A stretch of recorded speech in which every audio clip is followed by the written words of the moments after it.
Hey folks, managed to make it out to the vintage stock here in Blue Springs. It's Saturday evening. Gonna go ahead and check it out and see what they got.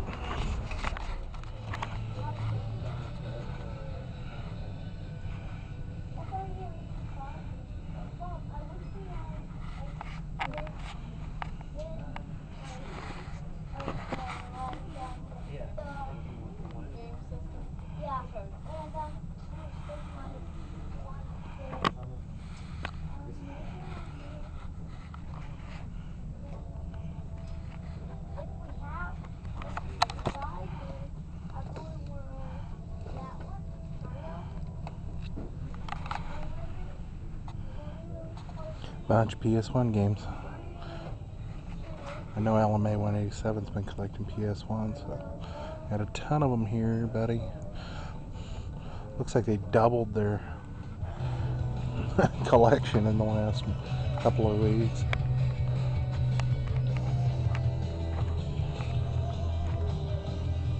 Genesis stuff.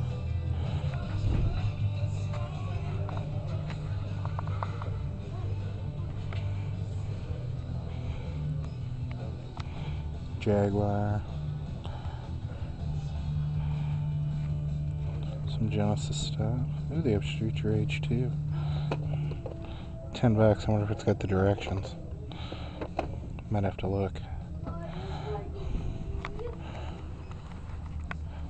Look at all these Nintendo and Super Nintendo games.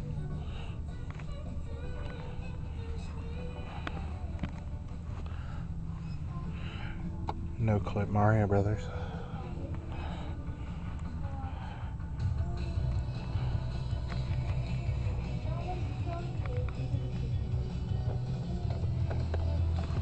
Folks, they have a box copy of Ninja getting into for $10. I have two of these already, so I won't be getting that.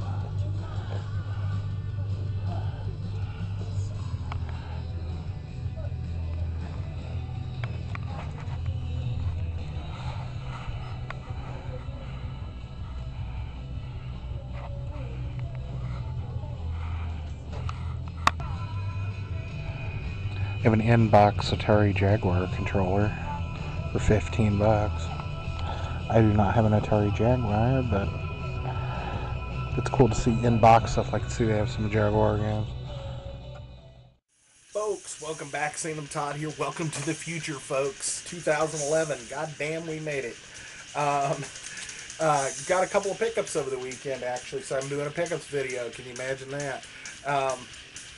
Managed to make it out to the Blue Springs store, as you just saw, and happened to pick up one or two small items, but I also made it over to the Liberty store over the weekend, and happened to pick up a few things there as well. I didn't get any footage of Liberty store because when I went to go inside, I checked on my camera in my backpack, the battery was dead, so I got a little bit at the Blue Springs store, and we'll get started here. So, picked up two items out at the vintage stock. We spent, well, this really isn't fair because I bought a $10 happy birthday thing for my mother. My mother's birthday is January 5th. Happy birthday, Mom. And I went ahead and bought her something, a DVD at vintage stock. So the price isn't correct, but I paid about $10, probably 12 with tax for what I got. Let's get started. You know my fetish for box Nintendo stuff, so we'll start off right here with a box Nintendo game. Don't know that I played this one, folks. It looks to be something that might have been released a little later. Well, 90, yeah. But I'm going to quit with the suspense. I picked up Snake, Rattle, and Roll. I don't know if this is complete. If you all know what this is, it looks brilliant 3D graphics and colorful new duo Rattle and Roll. It's a race. It kind of looks like Marble Madness or something, maybe. Not real sure. Like I said, Nintendo had so many titles. It was really just hard to put your finger on what was worth a darn and not. I remember we used to rent games all the time because the games were expensive enough that as a kid you couldn't ask your parents to go buy a new game all the time. So you're either trading them with your friends, or if that's exhausted, you're at the video store. And so we would rent just about anything.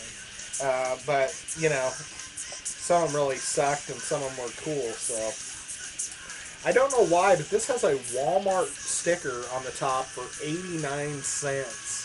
If you can see that. I don't know if Walmart was selling Snake Rattle and Roll for 89 cents, but I find it pretty funny that the sticker's on there.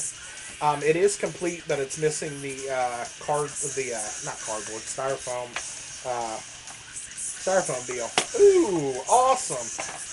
Sorry, folks. Here's the instruction book. It's in good shape, except for it got creased once, dog-eared on the back page. Here's the game, Snake Rattle and Roll. It's in awesome looking shape, and Nintendo sleeve score. This is what I said awesome about. It's got a Nintendo poster in it, but it's one of these old school ones that I haven't seen in a long time. Other than the one with the Rob the Robot head, this is the other one that I really remember and was always wanting to kind of get another copy of, and I happened to score one in this Snake Rattle and Roll for $3.99. That is just sweet. I don't know. That made my night right there. Finding that poster, that's awesome. Awesome. Okay. Second thing I picked up is an Atari 2600 game. I paid $5.99 for this, and it's not in a box or anything. But it's one of those that I found kind of rare. I don't know if they're rare or not, because I don't buy Nintendo 2600, Atari 2600 stuff very often. But you may remember I have the what was it, Gremlins, and I picked up MASH. That was the one that was a licensed movie game, and I didn't really know what it was like. This is another licensed movie job, and it looks like 20th Century Fox is the one that really licensed a lot of these games. But I picked up 1982, made in Taiwan. I picked up a copy of Alien, folks, for the 2600, based on the movie, I guess. It kind of looks like a Pac-Man-esque game, so I don't really know. Might have to check this out. Might have to dig out the old Atari and give it a go. But I paid $5.99 for this, so $3.99 and $5.99 plus tax. So let's say $6 and $4 and then tax. So probably about $11 or so for those two things. But that's what I picked up at the Blue Spring store tonight. They had that copy of Ninja Getting Into in box, but to tell you the truth, I already have 2 copies of Ninja Getting Into in the box, and I did not need 3 no matter what the price was, so I didn't buy it. I left it for another collector to put in their box collection if they so desire. On to the next little bit. We got to get rolling because I don't know how long this is going to take or how much time I actually have. I never pay attention to the store footage when I'm filming this part of the video, and then I'm like, oh, I want to put 2 minutes of store footage on here, and I'm like, ah, shit, I already filled up 15 minutes of time, you know. Oh, by the way, this is what I ended up getting out of the Liberty store. I got 6 items. I think they were running a bit of a sale, and I'm not sure why. Let me see. Yeah, it does say sale. I don't know why. I don't know if the stuff was on sale or not, but it was $21.94. I spent $22 at Liberty store, and I spent 10 or 11 on that. But I picked up 6 items. 2 of these items are superfluous, and I will tell you that that up front. I will show you those first, so we're not wasting time. I picked up 2 copies of the exact same game, and you're like, why the hell would you do that? They're Sega CD games. I picked up 2 copies of NHL 94. The reason why I picked them up is because these cases are on the hinges, and they're not cracked on the front. And I need 2 replacement cases for 2 of my PlayStation 1 long boxes. And I probably need some for my Sega CDs, but it's getting a little harder and harder to find games just like this that aren't cracked and aren't on the hinges, that are cheap sports titles or whatever, because I've bought quite a few of these to replace, really cracked cases. But I'm going to replace the case on that Tekken that I've got the other day that's cracked out. And also to show another Alien game, Alien Trilogy long box is also off the hinges, and I need one for that. So I'm going to get those on the hinges. I may show those with my other long boxes, because I'm going to do a little video showing the 3 different types of long boxes that they actually used. But I picked those up. The plastic ones were the crappiest anyway. We managed 2 box Nintendo games out at the Liberty store. So that's 3 more to the total. So we're talking, I think, 83. And then like 3 or 4 dukes. But when I get to 100, Sastastic was asking me if I was going to do a collection video. When I get to 100 boxed NES games, that's not complete because about 30 of the ones that I have don't have the directions. But when I get to 100 boxed games, I'm going to do a collection video. And we'll roll through them and have some fond memories of games we played. And we'll also stare at some that I have never played in my life or briefly played, but mainly bought for collecting purposes. Because I tell you what, folks, I'm definitely more of a collector than a gamer. On the whole, I mean, I love the game, but I'm not a serious grind through a game type of guy. I can take it or leave it. I can sit back and play. I could play like a DOA beach volleyball, not just for the TNA, but I can sit and play that for an hour and relax, or play like a game of golf or something, like Outlaw Golf or Tiger Woods or something, and just you know, relax and do that, and not really get into some heavy gaming. But I am probably going to take the advice of LMA 187. Lee was talking, left a comment for me because I was said in my last video that my passion was waning a little bit and that I wasn't really finding enough time to be gaming. And he said that I should really go back to a system that I really love and play one of the games that I really liked. And that got me to thinking that I might just really dive back into my NES collection. There were a lot of games that I loved that I could play that, you know, would be a couple hours and have fun and get through them again. And then there's a lot that I never finished, so we'll keep going. Anyway, we're getting short on time. I need to roll.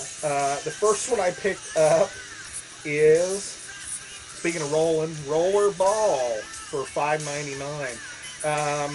The game is in here.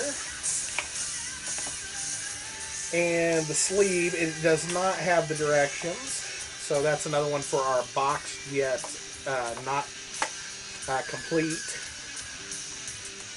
And the box is in great shape. I'm not going to peel the plastic off just to keep the box in even better shape. The second one, this is funny. I do own one of these, so this is pretty sweet to find a box copy of this. I found a Super Glove Ball for $2.99. I do have a Power Glove, a right-handed Power Glove. Try finding a left-handed one. I think they're really rare. I am left-handed, but I would prefer the right one, I think. It does have the directions, and it does have the game, which is in great shape.